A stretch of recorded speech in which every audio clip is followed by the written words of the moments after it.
आज से लगभग 300 वर्ष पीछे की ओर चलते हैं। बात है 19 जून सन 1716 ईस्वी की, जब दिल्ली में उस समय त्रिपोलिया गेट के पास बनी हुई जेल में बंद बाबा बंदा सिंह बहादुर को वहां से निकालकर दिल्ली में ही बने हुए मुगल शासक बहादुर शाह प्रथम के मकबरे के पास में बैठाया गया और उनकी गोद में उनके लगभग 3 वर्ष के पुत्र अजय सिंह को बैठा दिया और जल्लाद ने कहा कि अपने पुत्र को मारो।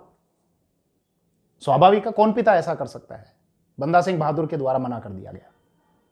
तो उनकी आंखों के सामने ही जल्लाद ने उनके पुत्र 3 वर्ष के पुत्र अजय सिंह को काट दिया और उनके शरीर का कलेजा निकालकर बंदा सिंह बहादुर के मुंह में ठूंस दिया। आप कल्पना करो किसी पिता पर क्या बीती होगी कि उसी के बच्चे का मांस उसको खिलाया जा रहा है। और फिर इतना ही नहीं था, जल्लाद के द्वारा अपने चाकू से बाबा बंदा सिंह बहादुर की सीधी आंख को निकाला, उनके उल्टे पैर को काट दिया, उनके दोनों हाथों को काट दिया और अंततः उनकी गर्दन को भी काट दिया गया।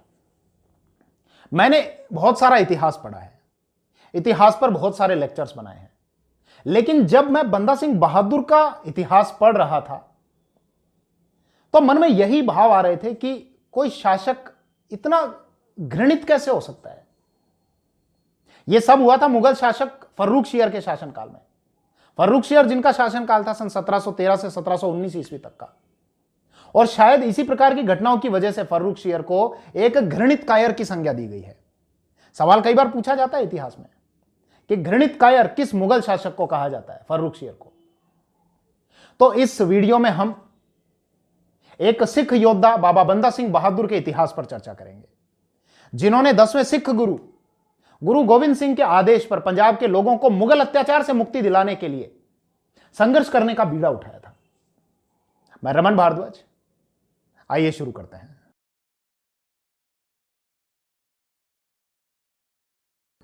वर्तमान महाराष्ट्र का एक जिला है नांदेड़। यहीं पर वर्ष सन 1708 ईस्वी में 10वें सिख गुरु गोविंद सिंह की एक व्यक्ति से मुलाकात हुई। वो व्यक्ति थे माधोदास बैरागी। गुरु गोविंद सिंह ने माधोदास बैरागी को एक आदेश दिया, एक तलवार भेंट की, 5 तीर दिए और 3 व्यक्तियों के साथ में पंजाब की ओर रवाना कर दिया। आदेश यह था कि पंजाब की ओर जाओ और पंजाब के लोगों को मुगल अत्याचार से मुक्ति दिलाने के लिए संघर्ष करो। और साथ ही साथ गुरु गोविंद सिंह ने माधोदास बैरागी को एक नाम भी दिया और यह कहा कि तुम बंदा बहादुर हो, इसीलिए बंदा सिंह बहादुर, जिनको इतिहास में बाबा बंदा सिंह बहादुर के नाम से जाना जाता है। बंदा सिंह बहादुर जिनका जन्म वर्ष सन 1670 ईस्वी में राजौरी में हुआ था। राजौरी जो वर्तमान भारत के जम्मू कश्मीर यूनियन टेरिटरी के अंतर्गत आता है, और वर्ष 1670 मतलब जब दिल्ली के जो मुगल बादशाह थे वो औरंगजेब थे। तो बंदा सिंह बहादुर जब नांदेड़ से पंजाब की ओर जा रहे थे तो 1708 ईस्वी में ही एक व्यक्ति जमशेद खान के द्वारा खूखरी एक हथियार होता है, उस खूखरी से गुरु गोविंद सिंह पर वार किया गया और उनको घायल कर दिया गया। जब गुरु गोविंद सिंह जी की मृत्यु हुई तो अपनी मृत्यु से पूर्व अगर वो चाहते तो अगला उत्तराधिकारी नियुक्त कर सकते थे, लेकिन जैसा एक इतिहासकार राजमोहन गांधी अपनी किताब Punjab a history from Aurangzeb to Mountbatten में लिखते हैं कि अपनी मृत्यु से पूर्व वो चाहते तो अपना उत्तराधिकारी नियुक्त कर सकते थे, लेकिन उन्होंने ऐसा नहीं किया और गुरु ग्रंथ साहिब को ही सिखों के स्थायी गुरु का दर्जा दिया। तभी हम देखते हैं कि 10वें गुरु के बाद 11वें गुरु नहीं थे। अब परमानेंट गुरु कौन थे? गुरु ग्रंथ साहिब। खैर, बंदा सिंह बहादुर पंजाब की ओर चल पड़े। उन्होंने बीड़ा उठाया कि पंजाब के लोगों को, वहां के किसानों को मुगलों का जो अत्याचार हो रहा है उस अत्याचार से मुक्ति दिलानी है, लेकिन अब इसके लिए पैसा चाहिए। पैसा क्यों चाहिए? फौज चाहिए। फौज को पैसा देना पड़ेगा, तो पैसा चाहिए, सेना चाहिए और जगह चाहिए।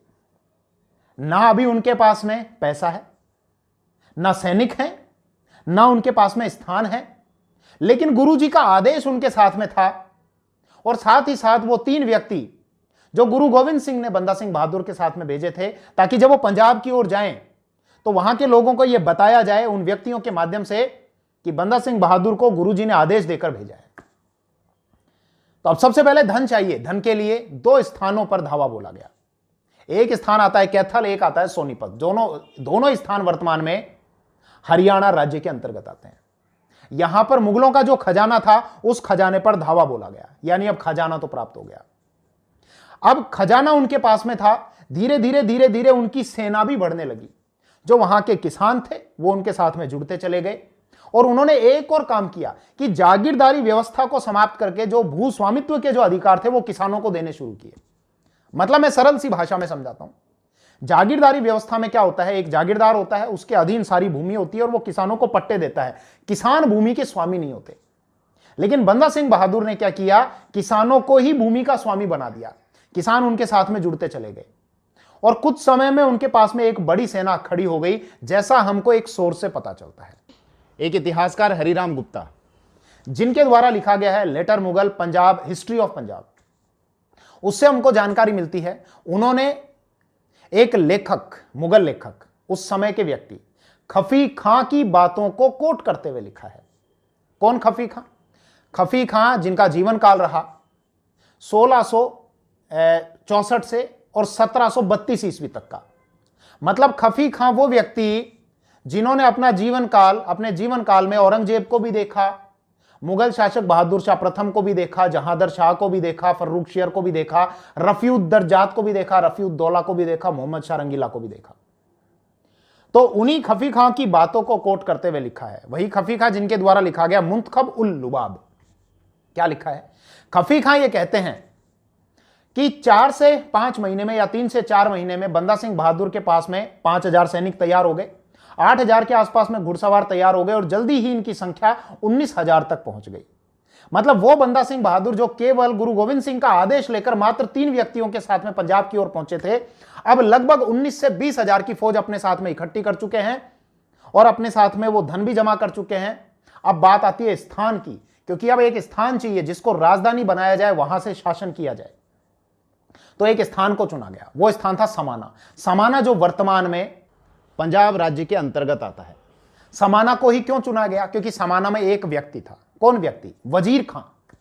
वो वजीर खां जिसने गुरु गोविंद सिंह के पुत्रों को जिंदा चिनवा दिया था। तो अब वजीर खां पर हमला बोला गया, मतलब समाना पर हमला किया गया और बाबा बंदा सिंह बहादुर के जो भाई थे फतेह सिंह, उन्होंने आमने सामने की लड़ाई में वजीर खां की गर्दन को उड़ा दिया और अपने फौजदार या अपने सूबेदार वजीर खां की जब गर्दन जमीन पर गिरी तो साथ बाकी के जो मुगल थे वो देखकर भाग खड़े हुए और समाना पर बंदा सिंह बहादुर का अधिकार हो गया। समाना पर अधिकार किया गया, सरहिंद पर अधिकार किया गया, इसके अलावा आसपास के काफी बड़े भूभाग पर अधिकार कर लिया गया और जागीरदारी व्यवस्था को समाप्त करके जहां जहां बंदा सिंह बहादुर का अधिकार क्षेत्र था, उनका शासन था, वहां के किसानों को भूमि के स्वामित्व का अधिकार दे दिया गया। यानी किसान के पास जो भूमि है वो किसान की ही है, जमींदार की भूमि नहीं है। अब बंदा सिंह बहादुर ने एक स्थान को अपना केंद्र बनाया और वो स्थान था लोहगढ़। एक लोहगढ़ भरतपुर में भी आता है जिसको लोहागढ़ दुर्ग कहते हैं, वो लोहागढ़ अलग है और ये जो लोहगढ़ है ये लोहगढ़ अलग है। तो लोहगढ़ को अपना केंद्र बनाया और सरहिंद पर जो विजय मिली थी इसी की खुशी में सिक्के भी जारी किए और इन सिक्कों पर गुरु नानक देव और गुरु गोविंद सिंह के चित्र भी अंकित थे। साथ ही साथ खुद की जो मोहरें थी वो भी उन्होंने जारी करनी शुरू की। जैसा होता था, जो भी शासक थे अपनी मोहर और अपने सिक्के तो चलाते थे, इसी से वेरीफाई होता था कि फला जो क्षेत्र का शासक है वो ये है। खैर, अब बात आती है 1710 ईस्वी की और इस समय के जो मुगल शासक थे वो थे बहादुर शाह प्रथम। और बहादुर शाह प्रथम इस समय दक्षिणी भारत में थे। दक्षिणी भारत में क्यों? क्योंकि इस समय मराठा सत्ता जो है वो बढ़ती जा रही थी और मराठों का दबदबा इतना हो रहा था कि अब आगे चलकर मराठों के सहयोग से ही जो सैयद ब्रदर्स थे, बाद में हम बात करेंगे किसी और वीडियो में कि किस प्रकार से सैयद बंधुओं ने मराठों की सहायता से एक मुगल शासक को हटाकर, फर्रुख शेर को हटाकर, फर्रुख शेर की आंखें फुड़वा दी और अगला मुगल शासक बनाना तय किया। तो मराठे अब चुनौती दे रहे थे मुगल सत्ता को और मराठों से संघर्ष करने के लिए बहादुर शाह प्रथम दक्षिण भारत की ओर थे। तो एक तो दक्षिण भारत में तकलीफ हो रही थी, दूसरा उत्तर भारत में पंजाब की ओर भी सिखों का दबदबा बढ़ रहा था। तो बहादुर शाह प्रथम दक्षिणी भारत से और उत्तर भारत की ओर चल पड़े। तो बंदा सिंह बहादुर को लोहगढ़ छोड़कर जाकर पहाड़ों में छिपना पड़ा और फिर एक स्थान पर वो पहुंचे। वो स्थान था गुरुदास नांगल, जो वर्तमान जो पंजाब है, पंजाब में एक स्थान है गुरदासपुर, वहां का एक जिला है उसी के पास में है गुरदास नांगल, वहां उसको अपना एक केंद्र बनाया। लेकिन जब बहादुर शाह प्रथम वहां पहुंचे तो बंदा सिंह बहादुर को गिरफ्तार करने में असफल रहे, पकड़ने में असफल रहे। तो अब सिखों का दमन करने के लिए बहुत सारे मुगल फौजदार, सूबेदार वहां पर तैनात कर दिए गए। खैर, बहादुर शाह प्रथम की तो मृत्यु हो चुकी थी। बहादुर शाह प्रथम की मृत्यु सन 1712 ईस्वी में हुई थी। 1707 से 1712 ईस्वी तक का शासनकाल रहा। 1712 में जब मृत्यु हुई तो बहादुर शाह प्रथम के जो पुत्र थे जहांदर शाह, वो अगले शासक बन गए और जहांदर शाह की हत्या कर दी गई फर्रुख शेर के द्वारा, और जहांदर शाह के ही भतीजे फर्रुख शेर अब अगले मुगल शासक बन गए। तो अब बात आती है फर्रुख शेर के शासनकाल की, जिनका शासनकाल था सन 1713 से 1719 ईस्वी तक का। और फर्रुख शेर के शासनकाल में ही अब ऐसी घटना हुई जिसकी वजह से इतिहास में उनको एक घृणित कायर कहा गया। इतिहास में कई बार यह सवाल पूछा जाता है कि किस मुगल शासक को घृणित कायर कहा जाता है? फर्रुख शेर को। तो अब क्या हुआ, फर्रुख शेर के द्वारा कुछ मुगल अधिकारियों की नियुक्ति की गई एक स्ट्रेटेजी के तहत। लाहौर में एक सूबेदार नियुक्त किया गया जिसका नाम था अब्दुस समद खान। अब्दुस समद खान का एक पुत्र था जकारिया खान, जिसको कश्मीर का फौजदार नियुक्त किया गया। इसके अलावा दिल्ली में जो मुगल अधिकारी था मोहम्मद अमीन खान, उसी का एक पुत्र था कमरुद्दीन, उसको भी एक फौज देकर गुरदासपुर की ओर भेज दिया गया। यानी ये सारी जो प्लानिंग हो रही है अब किसके लिए हो रही है? बाबा बंदा सिंह बहादुर को गिरफ्तार कर दिया जाए, उनके क्षेत्र को तहस नहस कर दिया जाए। बड़ा लंबा संघर्ष चला, मुगलों और सिखों के बीच में बहुत लंबा संघर्ष चला, लेकिन फाइनली 17 दिसंबर 1715 ईस्वी को बंदा सिंह बहादुर और उनके जो अनुयायी थे, उनके जो साथी थे, जो सैनिक थे, बंदा सिंह बहादुर और सिखों को गिरफ्तार कर लिया गया। गिरफ्तार करके क्या किया गया वो अभी मैं बताऊंगा, लेकिन उससे पहले एक बार इसकी चर्चा करें कि आखिर उनको गिरफ्तार किया कैसे। इसका एक ही कारण था, जो उनकी गढ़ी थी, एक होता है गढ़ बड़ा, एक होती है गढ़ी छोटी। तो गुरदास नांगल में जो उनकी गढ़ी थी, गढ़ी के अंदर रसद सामग्री की, खाने पीने के सामान की किल्लत हो गई थी। और जब आप सोर्स पढ़ेंगे तो पढ़ने पर यह पता चलता है वहां खाने पीने के सामान की इतनी किल्लत हो गई थी कि जो सैनिक थे वो खुद के शरीर का ही मांस काटकर खाने को मजबूर थे। सोर्स से हमको जानकारी मिलती है कि वो अपने ही जांघों का मांस काटकर उसको भूनकर खा रहे थे, क्योंकि दुर्ग में पहले घास खत्म हो गई थी, पेड़ों के जो पत्ते हैं वो भी खा लिए गए थे, पेड़ की जो छाल थी वो भी ले ली गई थी, लकड़ियों तक को खा लिया गया था। यानी आप सोचिए उस गढ़ी के अंदर क्या स्थिति थी। लाशें सड़ रही थी, जानवरों की लाशें सड़ रही थी, भूखमरी से जो लोग मर गए थे उनकी लाशें सड़ रही थी, और अपना पेट भरने के लिए जो सैनिक थे वो अपने शरीर का मांस काटकर खा रहे थे। और ऐसी स्थिति होने के बाद बाबा बंदा सिंह बहादुर को मुगलों के समक्ष समर्पण करना पड़ा, और 17 दिसंबर 1715 ईस्वी को उनके द्वारा यह समर्पण कर दिया गया। जब यह समर्पण हुआ तो इसकी न्यूज 22 दिसंबर 1715 ईस्वी को मुगल शासक फर्रुख शेर के पास में पहुंची। अब क्या था? अब था उनको और उनके जो सैनिक थे उनको पकड़कर दिल्ली ले जाया जाए। लेकिन उससे पहले दुर्ग में, उस गढ़ी में क्या किया गया, अंदर जब मुगल फौजें पहुंची तो उनके द्वारा लगभग 200-300 या 300-400 के आसपास में जो सैनिक थे, जो सिख थे, उनके सिरों को काटा गया, अंदर से खाली किया गया, सिरों में भूसा भरा गया, और भूसा भरने के बाद उनके सिरों को जो भाले थे उन भालों की नोक पर लगाया गया, और फिर इस तरीके से वो लेकर चले। यहां तक कि जो लाशें थी उन लाशों को भी चीरा गया। सोर्स पढ़ना, सोर्स का मैं लिंक वीडियो के डिस्क्रिप्शन में डाल दूंगा। अब बात आती है 10 मार्च 1716 ईस्वी की। 10 मार्च 1716 ईस्वी को उनका ये जो काफिला था, जब उनको बंदी करके ला रहे थे, लाहौरी गेट की ओर उनको ले जाना था। लाहौरी गेट जो वर्तमान में दिल्ली में है। तो किस प्रकार का उनका काफिला था? वहां के जो प्रत्यक्षदर्शी थे, खुद उस समय का एक अंग्रेज अधिकारी था जो उस समय आया हुआ था, जिसका नाम था जॉन शर्मन, जिसके द्वारा बाद में वर्ष सन 1717 ईस्वी में मुगल शासक फर्रुख शेर से रियायतें ले ली गई थी। 3000 में बंगाल का क्षेत्र ले लिया था ड्यूटी फ्री ट्रेड के लिए। 10,000 में जो गुजरात वाला जो भाग है ये ले लिया गया था। मतलब उन्होंने जब रियायतें ली, वो व्यक्ति जॉन शर्मन जो एक अंग्रेज अधिकारी था, वो यहां पर आया हुआ था ब्रिटेन का, उसके द्वारा ये देखा गया सारा। खफी खां के द्वारा भी ये देखा गया। तो जैसा वहां माहौल था, जो सब कुछ था, मैं आपको उसी प्रकार से बताने का प्रयास करता हूं, जैसा मैंने सोर्स में पढ़ा, और पढ़ने के बाद जैसा चित्र मेरे दिमाग में बना, मैं प्रयास करूंगा अपने शब्दों के माध्यम से उसी प्रकार का चित्र आपके दिमाग में भी उत्पन्न कर सकूं। बाबा बंदा सिंह बहादुर को एक पिंजरे में, लोहे के पिंजरे में कैद करके उस पिंजरे को हाथी पर रखा गया, यानी वो हाथी पर है, पिंजरे में बंद है।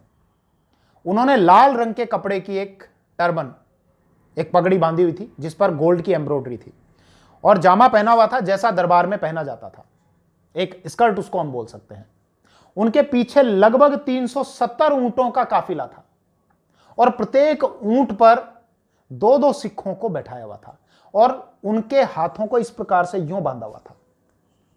उनके सिर पर भेड़ की चमड़ी से बनी हुई अजीब सी टोपी पहनाई हुई थी ताकि जो भीड़ वहां जमा थी वो उनको देखकर हंसे। उस टोपी पर कांच लगाए हुए थे, मतलब इस प्रकार से उनका जुलूस निकाला गया था कि वहां जो भीड़ जमा हो वो उनको देखकर हंसे, और लोग वहां हंस रहे थे। और जैसा इतिहासकार लिखते हैं कि इस बात को लेकर उनको जरा भी, उन सिखों को जरा सी भी गिला शिकवा नहीं थी। और सबसे बड़ी बात जिसको लेकर सारे इतिहासकार एकमत हैं कि उनमें से किसी के भी चेहरे पर मृत्यु का भय नहीं था। यह तो है बाबा बंदा सिंह बहादुर के पीछे जो सिख चल रहे थे, उनके आगे, उनके हाथी के आगे भी भाले की नोक पर जो सिर, जिन सिखों के सिर काटे हुए थे उनके सिरों को उस भाले की नोक पर लगाया हुआ था, और यहां तक कि एक भाले पर बिल्ली के सिर को भी लगाया था। बिल्ली का सिर क्यों?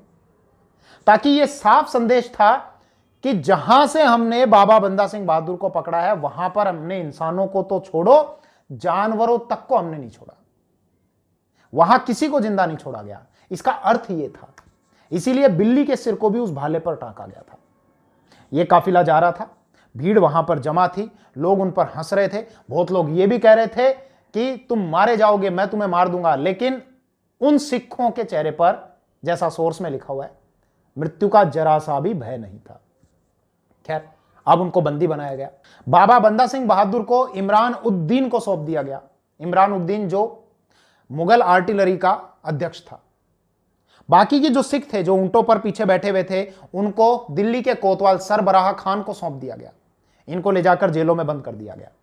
बंदा सिंह बहादुर को उस समय त्रिपोलिया गेट, मतलब जहां 3 दरवाजे एक साथ होते थे, त्रिपोलिया गेट के पास में जो जेल बनी हुई थी वहां पर बंद कर दिया गया था। वर्तमान में पता नहीं वहां कोई जेल है या नहीं है, लेकिन जैसा सोर्स में लिखा हुआ है उसी अनुसार मैं आपको बता रहा हूं। अब बात आती है जिन सिखों को बंदी किया गया था, इन सिखों को अब कत्ल करने की। और यह सिलसिला शुरू होता है 15 मार्च 1716 ईस्वी से। दिल्ली का कोतवाल, मतलब जो दिल्ली का मुख्य जो पुलिस अधिकारी था, सरबराह खान, वो प्रतिदिन 15 मार्च 1716 ईस्वी से प्रतिदिन 100 सिखों को लाता। उनको ऑफर दिए जाते, यह कहा जाता 2 ऑप्शन है, मृत्यु का चुनाव करोगे या मुसलमान बनना स्वीकार करोगे। लेकिन जैसा सोर्स में लिखा हुआ है कि किसी भी एक भी सिख के द्वारा इस्लाम धर्म स्वीकार नहीं किया गया, और उनमें यह होड़ थी, उनमें यह होड़ थी कि पहले तुम मुझे मारो, पहले तुम मुझे मारो।